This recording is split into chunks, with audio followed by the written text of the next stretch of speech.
don't know how to mute.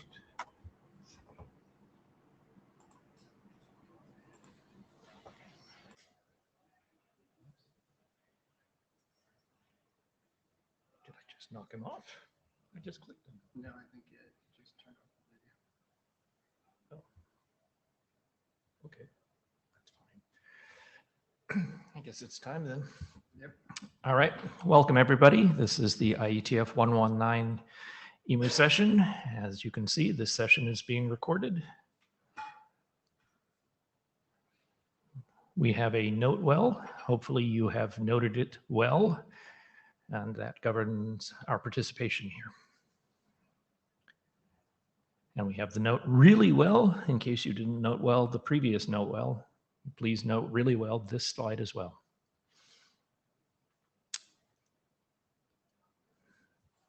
All right, a few meeting tips for the in-person participants. Make sure you do sign into the session via the data tracker. We have a QR code way over there, or you can just do it off of the agenda as well. You're welcome to use Meet Echo, either the light or the full fat version. I guess I'm told the light version now has more controls. So you don't actually have to be on the full fat one, but if you'd like to speak, please join the mic queue. And you're able to participate with a show of hands if you'd like. So if not otherwise participating, please keep your audio and video off. And remote participants, make sure your audio and video are off unless you are chairing or presenting during the session, and use of a headset is strongly recommended. All right, so we have an agenda, which we'll show you shortly. There's Meet Echo information, and if you need any assistance, there's a link. So today's agenda looks like this. We have a few working group items, the EAP, aka FS work. We have an IESG request to uplift that to a proposed standard instead of an informational document. Bootstrap TLS, that's the TLS POC document. We'll probably be going with a down ref. Maybe Joe will speak to that shortly. We have a charter update for some of the new work that we're looking at. And then we will have short discussions on some of that new work, including the EAP.ARPA document, EAP ad hoc, and EAP, we'll call it FIDO for now. We also have a couple of non-working group items, one on post-quantum crypto and the other one on multiple pre-shared keys. Are there any changes to the agenda anybody needs to make? All right, I'm not seeing anything. Shall I pass it to you, Joe? Sure.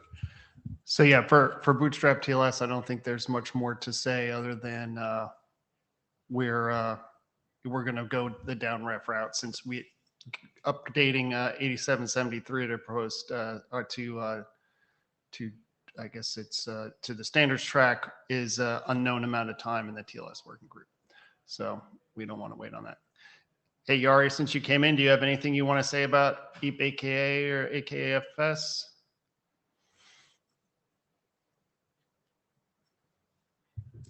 Yari put me on the spot. I think we looked at that, like there's been a upgrade of the previous RFC for standards track and also reissue of this draft's last call for the same reason.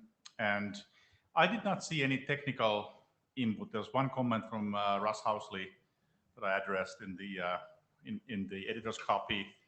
So I think we're good to go, waiting for the IST to process. Great. Okay, so now we're going to move on to the next topic, which is a charter update. We did post the charter up on GitHub.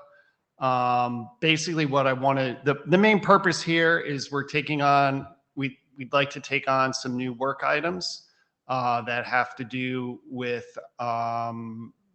EAP, the EAP FIDO works to authenticate users, and then EAP ad hoc, which is authentication based on the ad hoc protocol for IoT. So we're specifically looking to add some kind of charter goals and deliverables in these areas. So here we have just an item describing EAP ad hoc, which is a very compact and lightweight authenticated Diffie-Hellman key exchange with ephemeral keys that is suitable in constrained environments in which many of the existing EAP methods are not a good fit. EAP ad hoc offers the useful properties of mutual authentication, forward secrecy, and identity protection. The group will accordingly produce a specification for an EAP method incorporating the ad hoc mechanism, referencing the draft.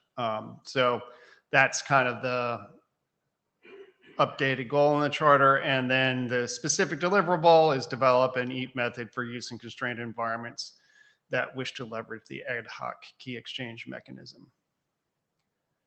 So does anybody have any comments or objections or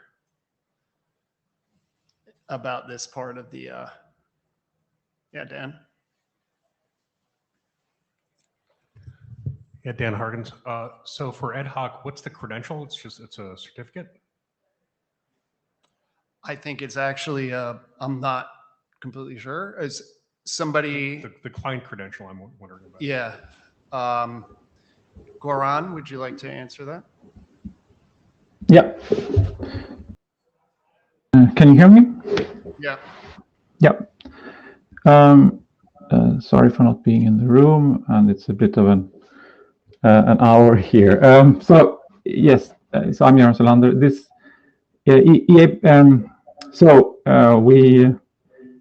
we don't have a presentation for this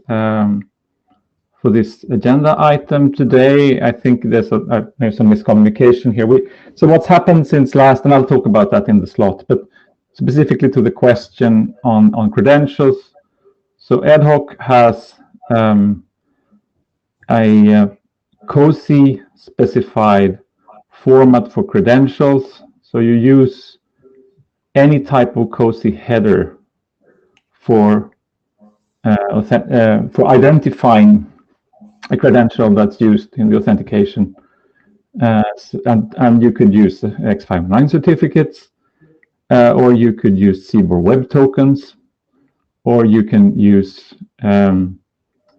raw public keys in the sense of there is special format, CBOR defined format, which is called CWT claims set, which is essentially a CBOR web token without a signature. So that makes it can be very compact and suitable for as a raw public key format. And indeed, if you define any other COSI header map to identify a credential, that would fit into the protocol. So it's flexible in that sense. And yeah, I don't know if I answered the question, but currently there is no pre-shared key based format. That's a topic for the Lake Working Group this week, or everything is public key based. Okay, I think that does answer the question. Thank you. Okay. All right, any other comments on ad hoc? If not, we'll go on to EAP FIDO. And I'll describe this one, reading the charter text, while the TLS-based EAP mechanisms provide strong channel protections, if the client does not authenticate and validate the server's credentials properly, possibly owing to a lack of provisioned information necessary to undertake that validation, an EAP mechanism running over TLS that relies on passwords is vulnerable to client credential theft, much the same as password authentication over plain TLS is. The FIDO Alliance and the W3 have developed a passwordless authentication scheme known as FIDO2, which combines elements of the W3C's WebAuthn and FIDO CTAP standards. This group will devise an EAP method suitable for use with CTAP2 version of FIDO2. And the specific deliverable is, of course, deliver a passwordless EAP method that can incorporate the use of CTAP2. Any comments or questions on this one. Oh, Tim, yes, please. Hey, how's it going? Tim Capelli. I'm also one of the editors of WebAuthn and contributor to CTAP too, just for the record. I'm struggling with this one a bit. The entire FIDO2 security, FIDO2 WebAuthn security model is predicated on an web origin existing and signing over the web origin. So I'm struggling here, right? This was never intended to be used outside of a web or app platform context. And you know what makes it phishing resistant is that you actually sign over the web origin. So I'm really struggling at what this is trying to solve. I think I know, but you know, having been in the EAP land for a while, people don't want to deploy certificates. I don't think this is the right approach. I truly also believe you're going to struggle to get this implemented in operating systems. I know it's a different discussion, but I'd like to know a little bit more about the background. I've read as much as I could. I remember Stefan's original proposal, but I'm really struggling here. Okay. Is it, what's that? We're going to have a presentation a little bit later on Okay, cool. on the draft, and maybe that'll help. So I'd like to revisit this after that presentation, because it is important. We want to make sure that we can actually achieve the goal. So if there is, and we are admittedly, most of us in the room here and on the call are not WebAuthn, FIDO, CTAP experts by any means. So some guidance here would be fantastic. Cool, thanks.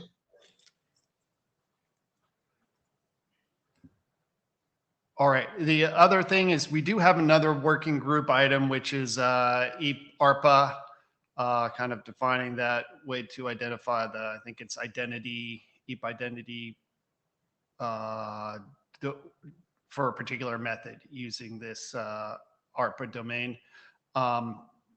We can add it to the charter. I didn't think we needed to begin with, but I think it's no problem, especially if we just add a milestone deliverable for that, as other working groups, I mean, other documents in that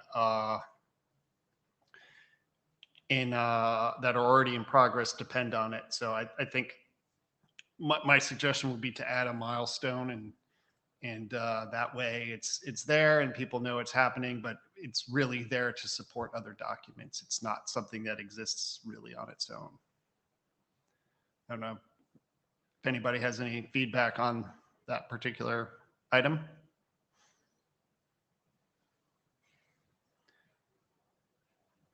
Cool. So then I'd say let's move on to the next section, which we would have a brief update of EAP ARPA, which is currently in being adopted as a working group item.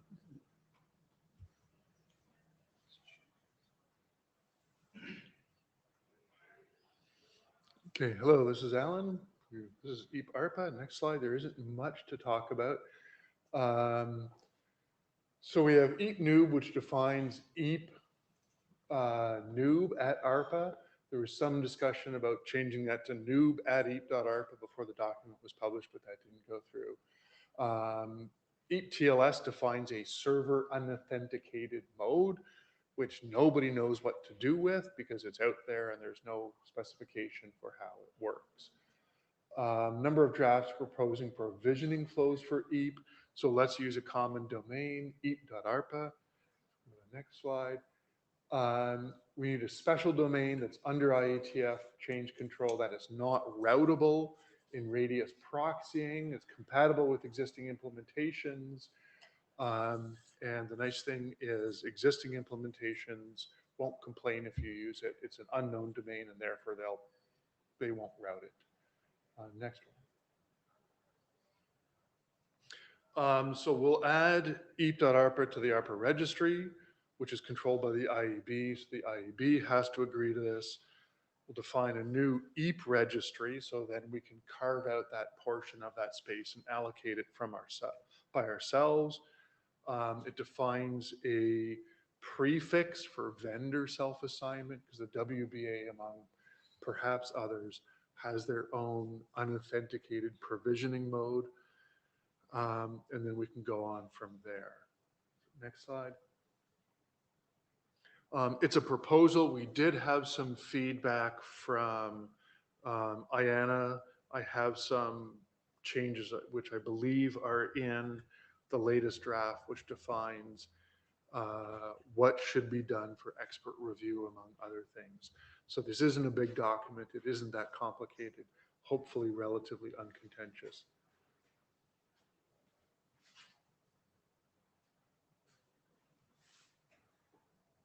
No comments? Everyone's happy. Good.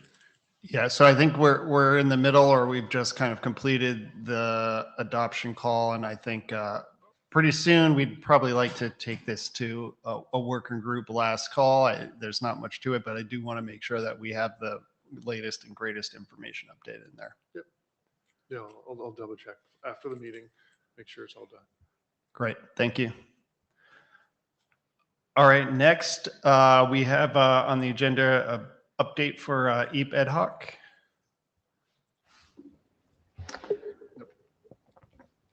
We don't have. Okay, there are no slides as far as I know. So I'm Göran Selander, one of the co-authors, and I can speak for that, for this lot. So I apologize for not submitting slides, a bit of miscommunication on my side. And I apologize for no author. Yeah. You don't need to have slides. It's this. It's just on the agenda, so we can give a brief update. If there's any updates you have to give, then that's fine. If there's no update to give, then you can just. Fair enough. It would have been easy to make some slides, so I apologize for not doing that anyway. But I can try to speak for it. Maybe I'm understood well anyway. So there, we also have a co-author in a room in a parallel session presenting right now. Otherwise, there could have been one standing in front of you. But there is not so much updates when it comes to the draft. There was an adoption call between this IETF and the previous, which turned out favorable. We have some commitments on reviews, both from the EAP point of view as well as from the ad hoc point of view. And I'm happy to take any questions on ad hoc if people don't have the background.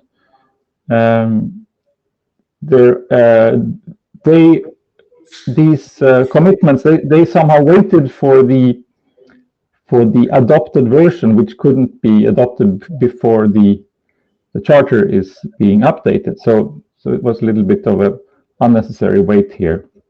But we still have a good draft, which is being implemented.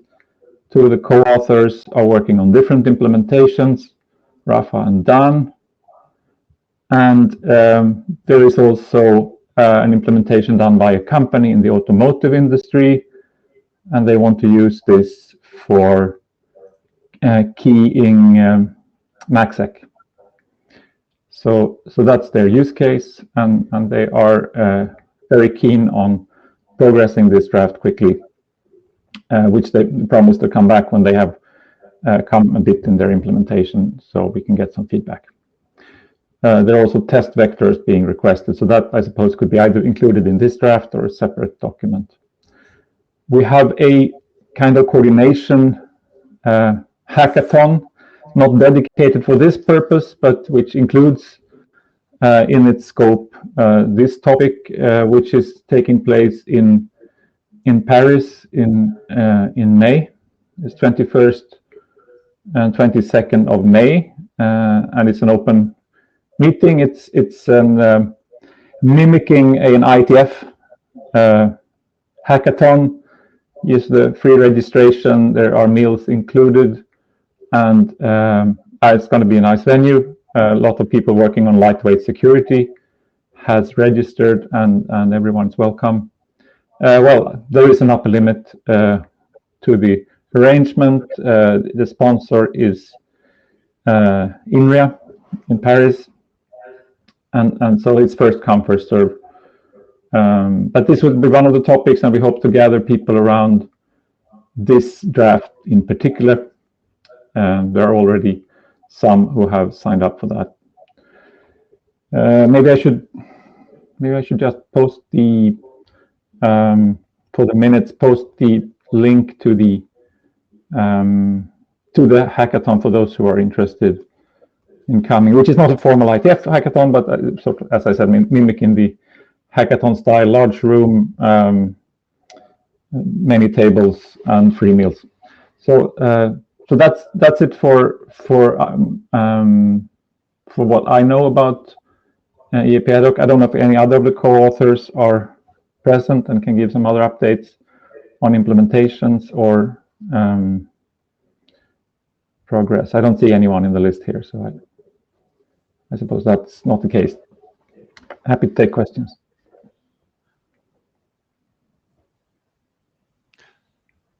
Yeah, thanks for the update. The next steps here are for us to get that charter updated so we can adopt the item. So that's, and then from there we can, you know, progress as we have the participation. Okay, I think next item is EAP FIDO.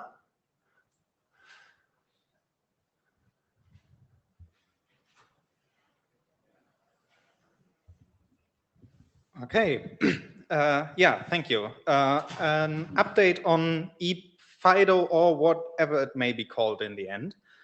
I have a question at the latest, at one later slide. Okay, next slide. So, a short recap for everyone who wasn't there at the last IETF, or as Joe already said when I read the charter update. TLS in EAP methods is not easy, and users constantly get it wrong. I have sat in a spot where a lot of people with eduroam enabled devices run by, and I've caught a few MS-CHUB v2 handshakes due to misconfigured client certificate checks. So that's bad. We want to avoid that. Passwords are bad because if you don't configure the certificate correctly, then you broadcast your password to anyone who has a rogue AP. So we want to remove passwords as well. And the obvious solution, TLS client certificates, well, bootstrapping. That's hard to get the client certificate to the device. They expire. So you have to remind your users to constantly renew them in a YOD environment. That's very hard. Next slide. So what we are proposing is an EAP TLS-based protocol. So we, again, have TLS in there, but we authenticate the server by having one string to rule them all.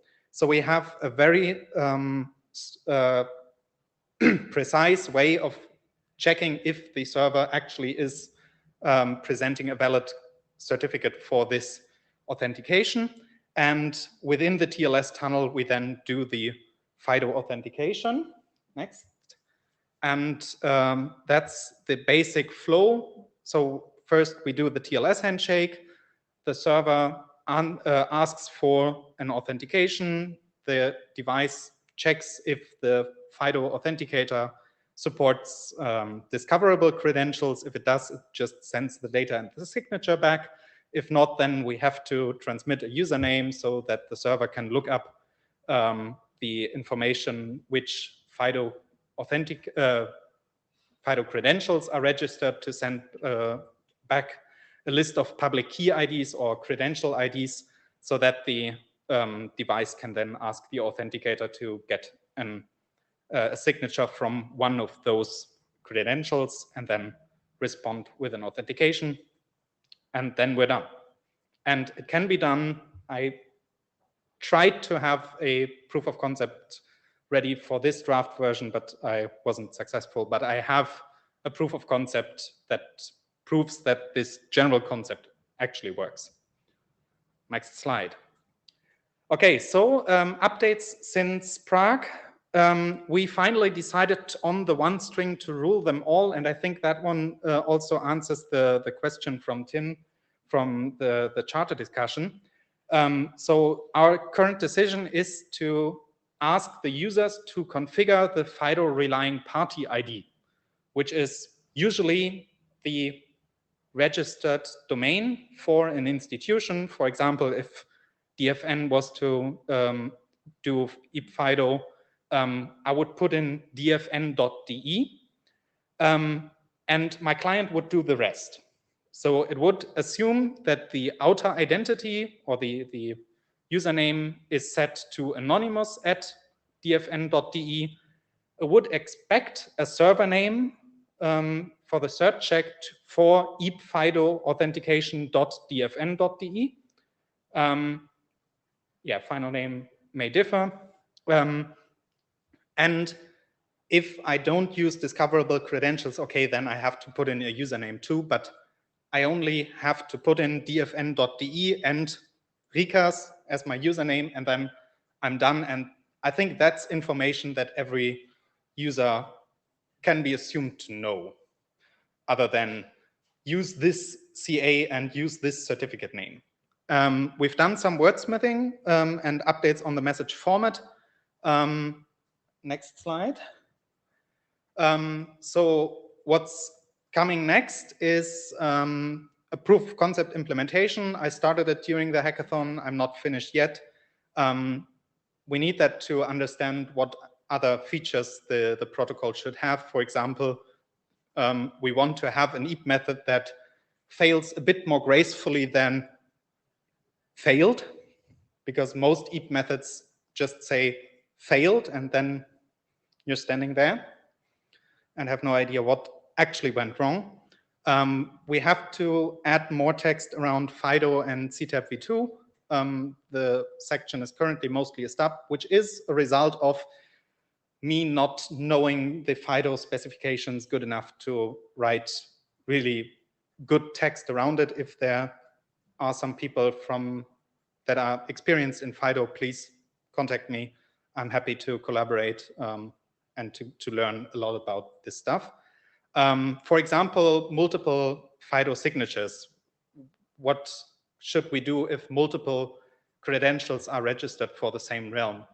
How do we deal with that? Because we want to do silent authentication, so the user does not have to press a button every time they log into EduRoam, for example. But with multiple discoverable credentials, maybe we actually need user interaction, maybe not. I'm not sure. I have to read the FIDO spec on that one. Okay, so the open discussion items and how to move these things forward. One question was raised on the mailing list about the message format. I am a student in the working group of Carsten Bormann, so I use CBOR. Comes with the territory. In Radius and EAP, we are quite set on TLVs. I don't like them, but I can be persuaded to use other than CBOR maps. I'm still to talk with Carsten about what format of CBOR would be best, but I'm not set on anything there. Yeah, error transmission was another question. Right now I have in the draft a different error message if the error is terminal, so like really go away, I'm not talking to you anymore, and or error conditions that are not that do not result in a failure in every case. So for example, hey, I don't have this authenticator, but maybe you have another authenticator available, then you can try that one.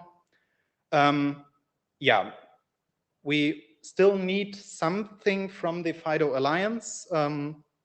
I don't know if it's a liaison statement or something, just we should let them know, and I think some of them know that we are doing some work there. But of course, if we were to yeah, move on that more, then the FIDO Alliance should be asked to look at that in a bit more formal way. And we still don't have a good name on that one. There is a hatchdoc where I sent the link to the hatchdoc to the mailing list on March 2nd. if you have good ideas on how to name them, please put them in this hedge doc. I'm currently leaning to EAP Tango. It has nothing to do with what we do, but everything that has something to do with what we do here has problems. Yeah, and I think that's it. Yes, that's it. Now, I did reach out to John Bradley in terms of having somebody with FIDO understanding look at the document. He committed to do so, but I haven't seen anything yet, and I'll try to find him at the meeting. Yeah. Alan. Yeah, hi, this is Alan. Just to go over again some of the messages in the chat. One of the issues the operators have been seeing with all the other EAP methods is any of this provisioning and configuration is extremely difficult, whatever the method is, including any TLS-based methods, which you have to configure certificates, and that confuses users. And I hate to tell you, but it's 2024, and there is no way to do this cross-platform. It's impossible. I mean, there's any number of companies which will happily sell you solutions, but there's no common solution that people can use. It's a disaster. So the theory here, if the FIDO people at least agree, and if it does work, is that we simply leverage the WebPeak AI because that's what everyone uses. And we just go, hey, you have a passkey for example.com. You can use it for EAP. And it works. And people move on with their lives. And I can trust the end users to type in SSID foo and use passkey for example.com. And that will work for all the users, even the low end ones. Whereas TTLS, even EAP PWD is slightly more complicated for them all. I hope that makes sense and is not completely wrong. Tim? Yeah, I mean, don't get me wrong. I completely get the vision. After years working on EAP, you guys know all the frustrations. I think the realities are what I'm concerned about, right? There is not a single WebAuthn client on a platform, right? There are authenticators that don't plug into the operating system that can't be accessed from the EAP supplicant. What are you going to do with the user that their passkey isn't available to the EAP supplicant? It's only available to the web where it's intended to be used, right? Like there's just a lot of realities here that I don't think, like you know, Alan, your vision of like solve it and it's done. We don't have any of these problems with cert. So at least the cert, when it's provisioned, is dedicated for that use and has a very predictable experience with the supplicant. That's not going to exist here, right? Like what kind of user experience if the user unplugs their authenticator the next time they roam and they need to re-authenticate? Like what? Like this just isn't. I'm sorry. Like I work on passkeys and FIDO and WebAuthn all day. This is not feasible in practice.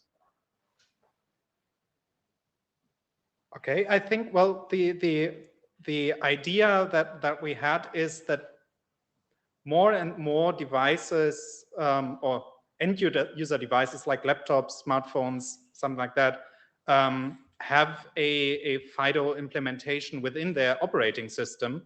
So if the operating system offers some way of interacting with that, that actually incorporates the interface of CTAP v2, then we can use the passkeys that are on the device to trigger silent authentications. And then the device itself would be the authenticator, so we don't have the problem of diminished user experience if they plug out their YubiKey.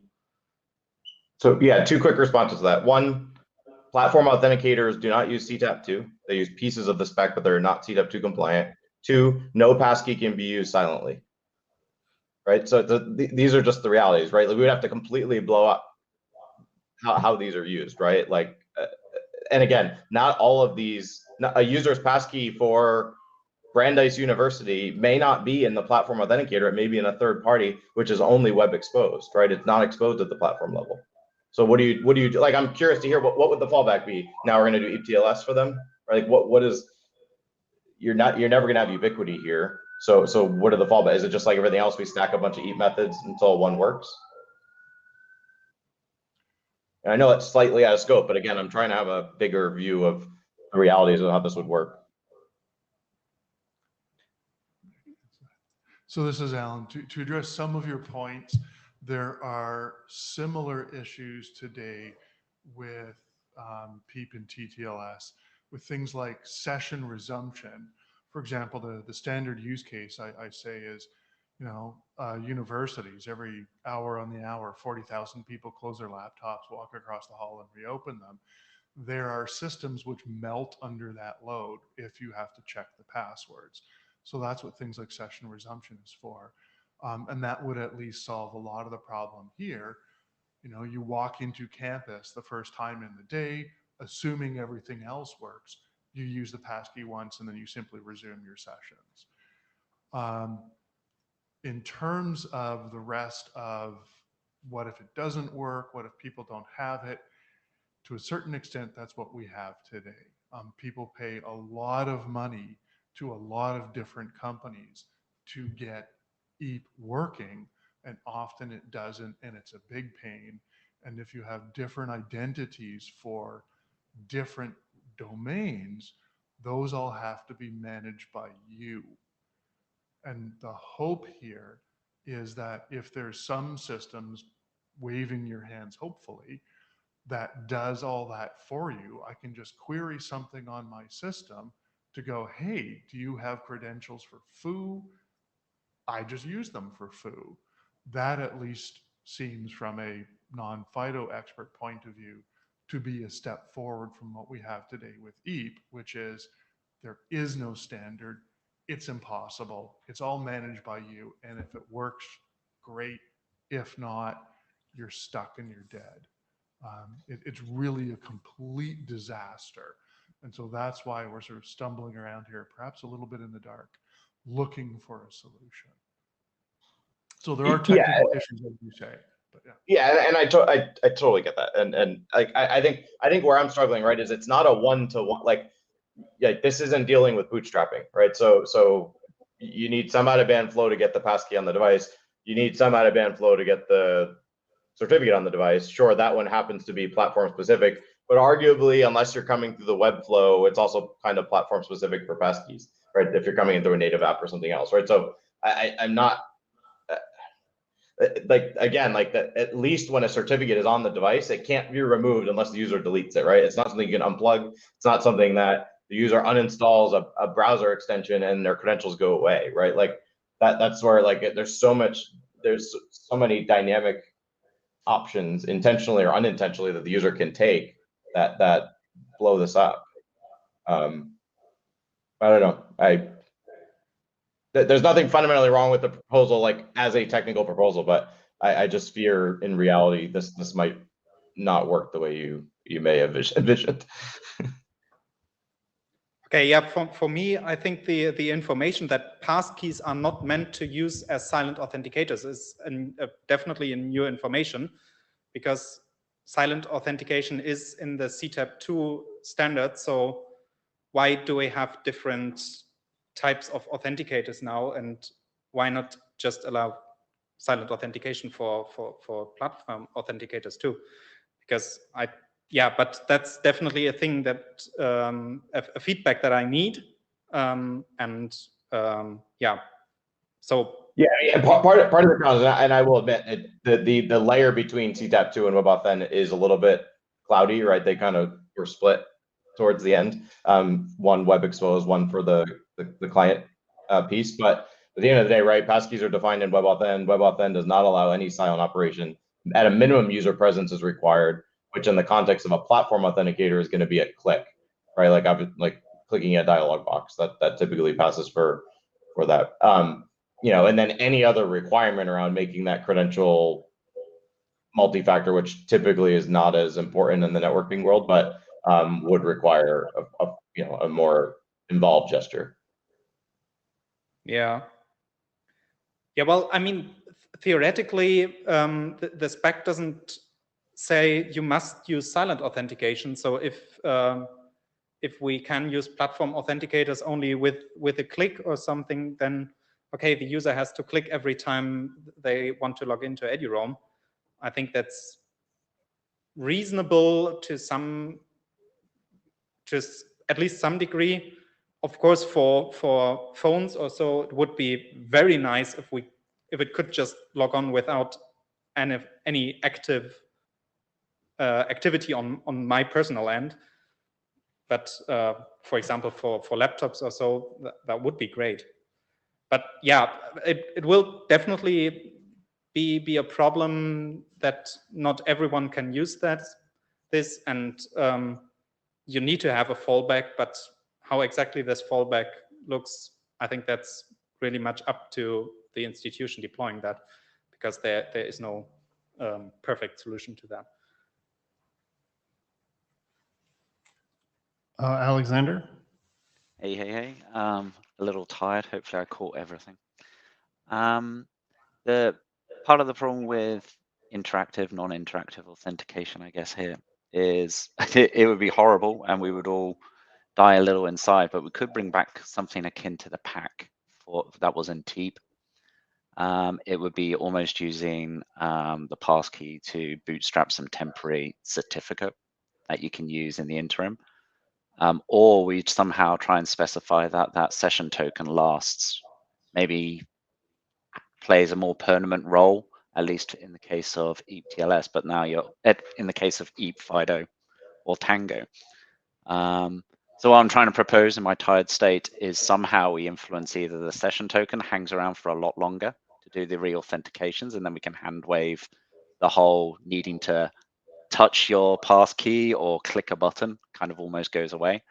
Or we kind of go turtles all the way down and we use having bootstrapped and provisioned our passkey, we then go and use the passkey to enroll temporarily short-term certificate credentials for like the session length you're willing to give someone access to the wireless access point or whatever. Hopefully that made sense. I'm a little tired.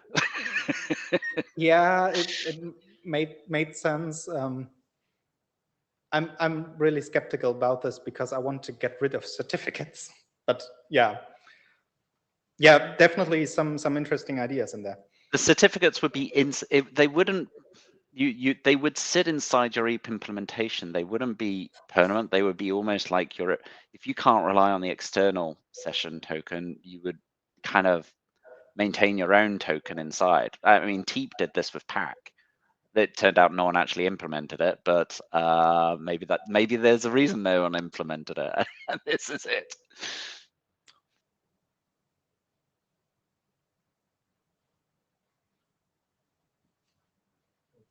Yeah, go ahead.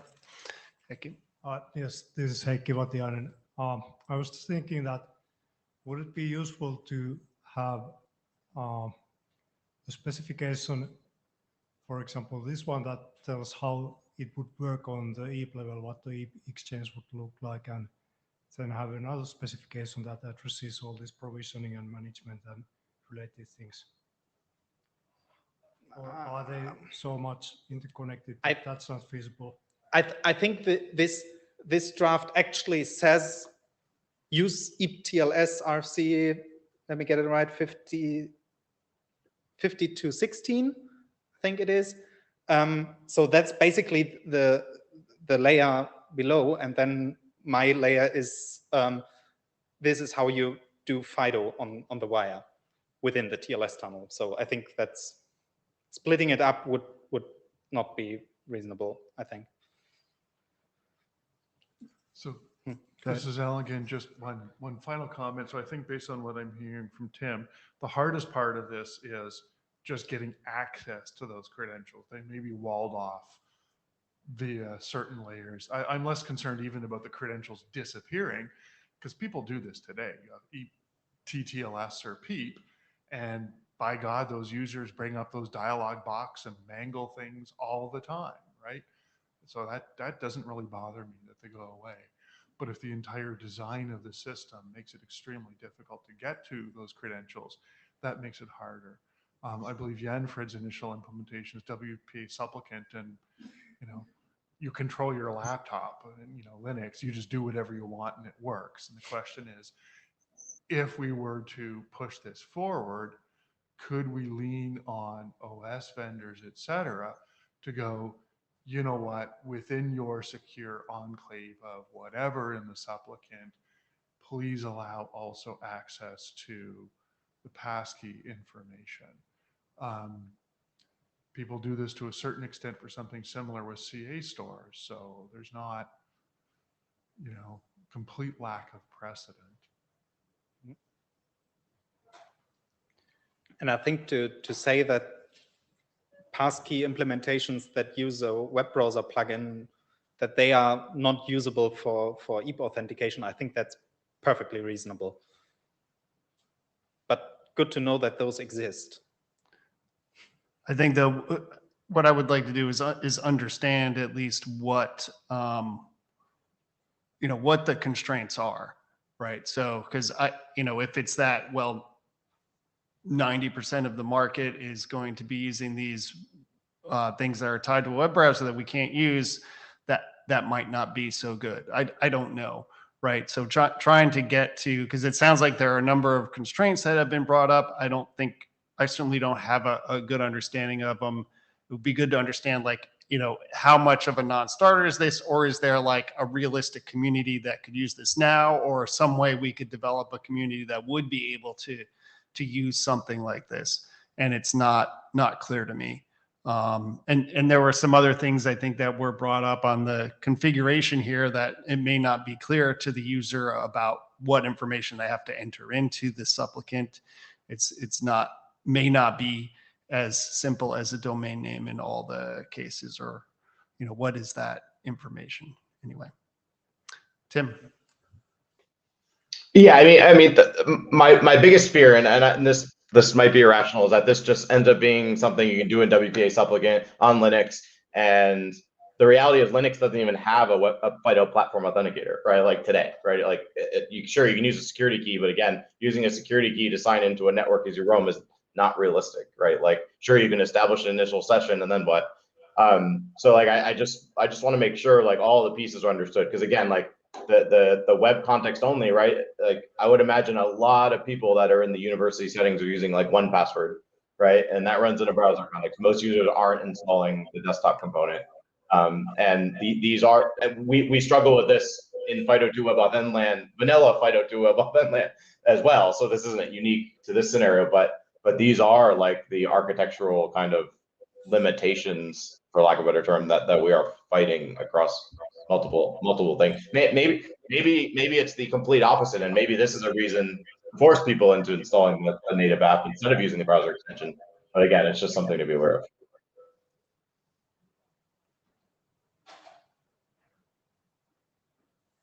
It's definitely valuable feedback, and I have a lot of stuff to go through for my next revision. And yeah, any input is really helpful, especially if you or someone else would be available to discuss some things, because I'm not, I just started looking into the FIDO world.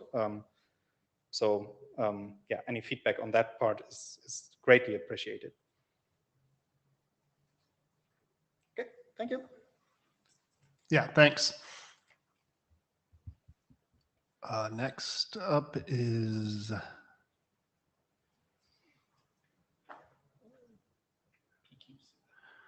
EAP, aka PQC.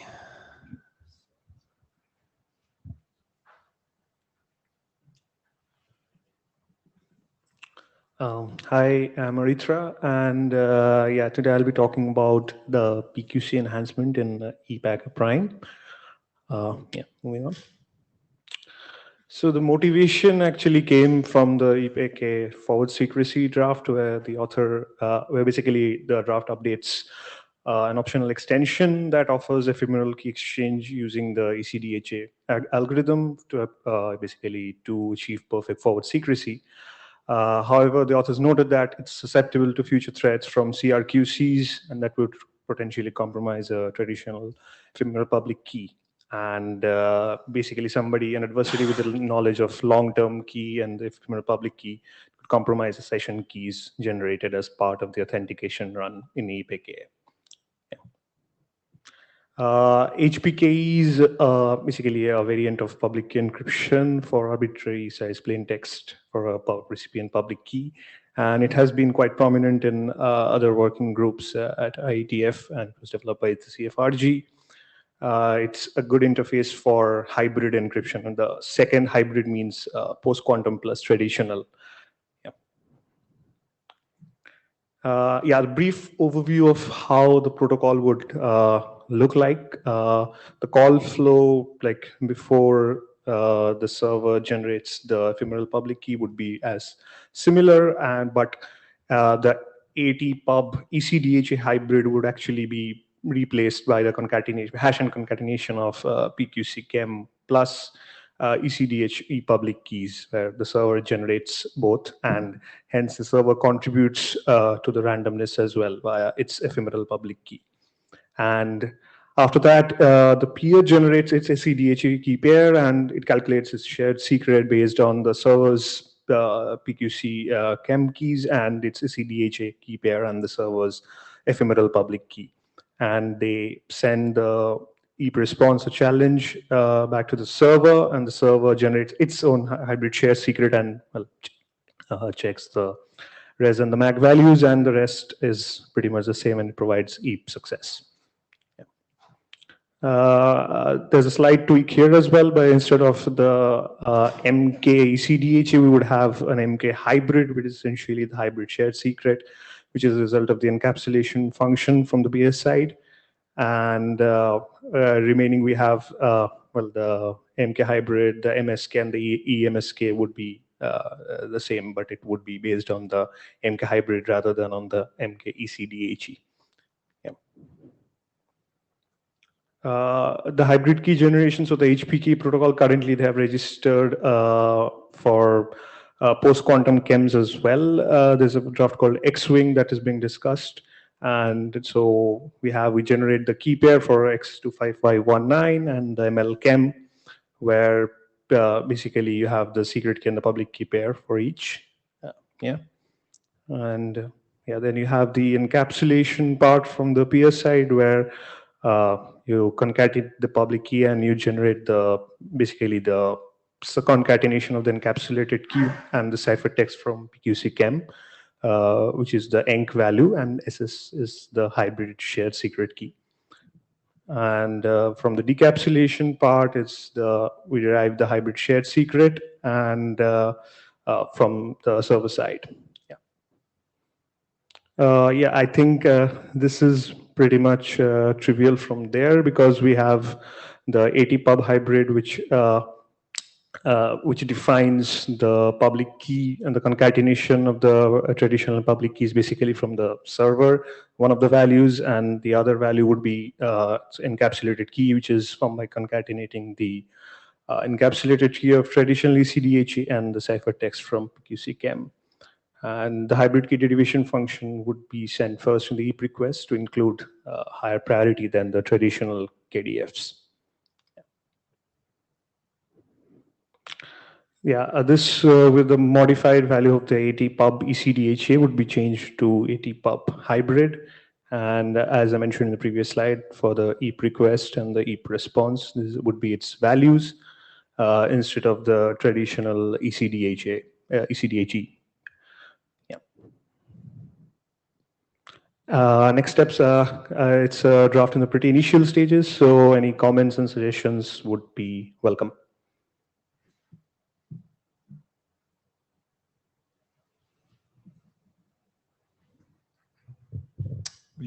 So thank you for this. I think we need to do something like this. That's clearly needed. Happy to try and contribute as well. I don't know yet about all the details. I think there's some room for discussion.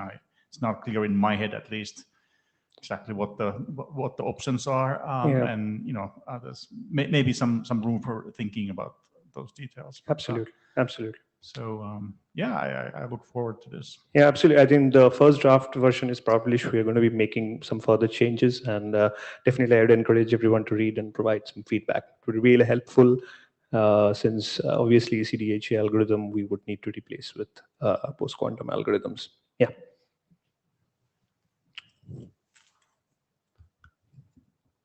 Just from, it looks like you guys have done good at like kind of taking into account some of the work that's already being done in the IETF with HPKE and X-Wing and things of that nature. But with something like this, I think, and in these things being somewhat new, the more sort of analysis you guys could get, like maybe some formal method analysis might be good to do on this thing, because you're combining a bunch of different sort of primitives together from AKA to this. If nothing else, kind of the new integration with the PQ algorithms and the hybrid as well, to just to make sure that we're gaining the benefit that we think we are. I don't think that's necessarily a requirement, but it might be worthwhile to kind of look into that area. Absolutely. Absolutely. Perfect. Yeah. Yeah. Okay. Thank you.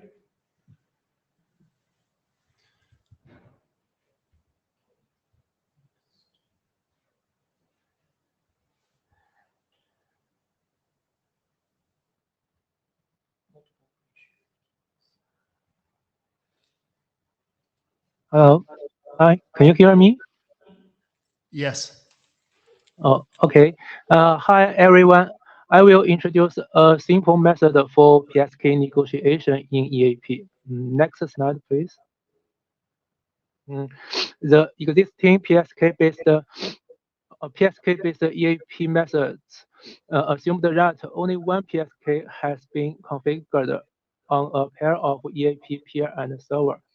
For example, EAP GPSK, as shown on the right, didn't negotiate the PSK identity in the handshake. However, as shown in the RFC 5433, using a single PSK does not provide perfect forward security. Compromise of the PSK not only needs to compromise of recorded past sessions and future sessions, but also enables the attacker to impersonate the peer and server.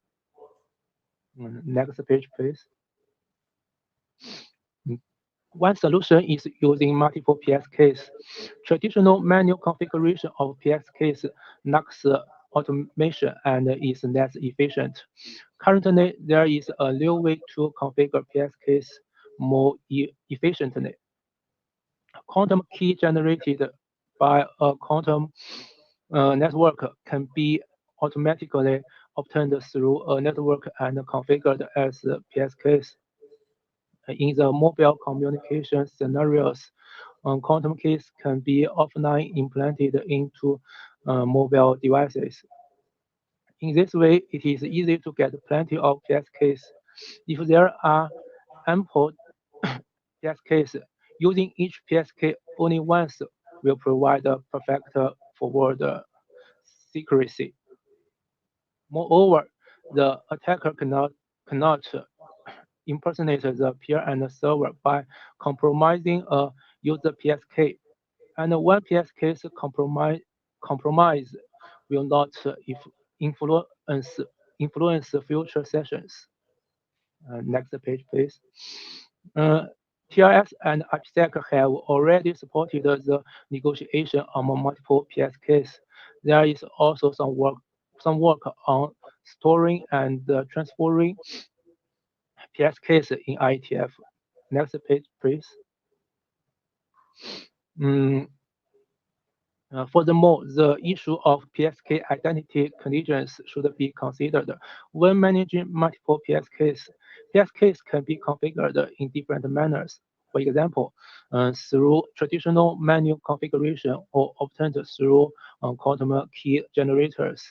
The PSK identities in different configuration methods.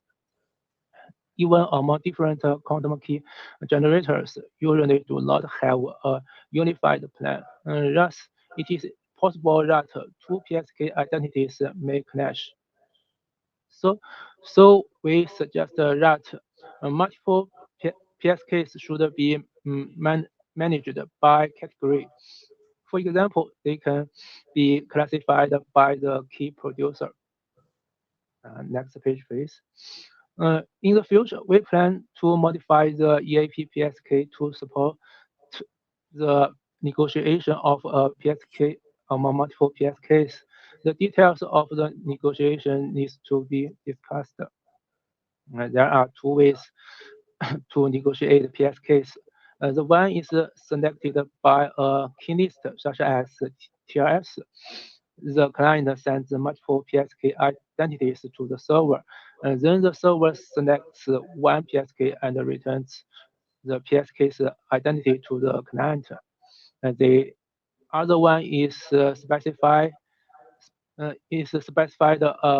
key ID directly, such as IPsec. The client just sends one PSK identity to the server. So which one is better? Next, please. Yeah, that's all. And looking for cooperation. Any question?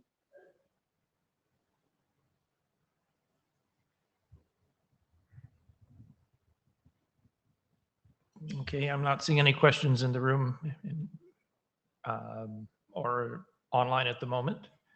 But thank you, Ray. Appreciate the presentation. Anything on it? Yeah, I think that's. Have you? I believe this has been posted to the list. Has the draft been posted to the list? Yes, I have posted to the email list. Yeah, so we should see if there's any interest on the list on this. But right now, it's not seem like there's a lot of interest. Yeah.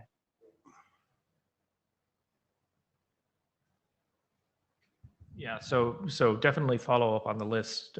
I know you posted it, and then I asked you if you could do a presentation. So as I said, I appreciate that.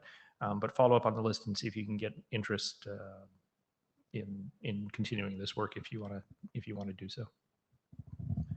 Yeah, thank you.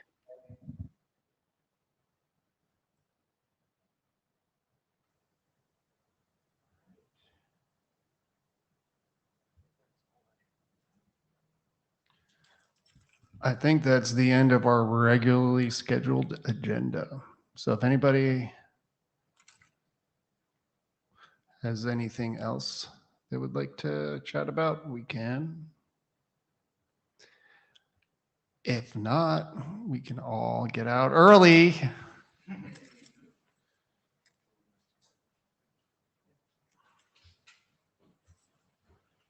it follows the scheme. If we have a larger slot, yeah, we're finishing early. If we have a small slot, we have so many agenda items we can't fit it in. I think we're just in that awkward space of how much time we need that is between the two. I'm always following when I make the session request. It's like, oh, the last one was too packed. I'm gonna ask for 1 hour next time, and I'm gonna be in trouble. Yeah. No, we went. That's at least what I heard like last time. This time, like, hey, I'm already at an hour, but short. This time I have 90 minutes. you can't win. Yeah.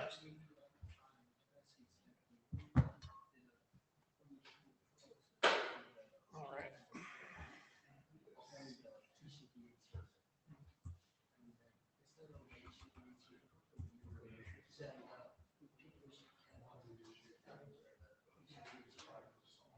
Okay.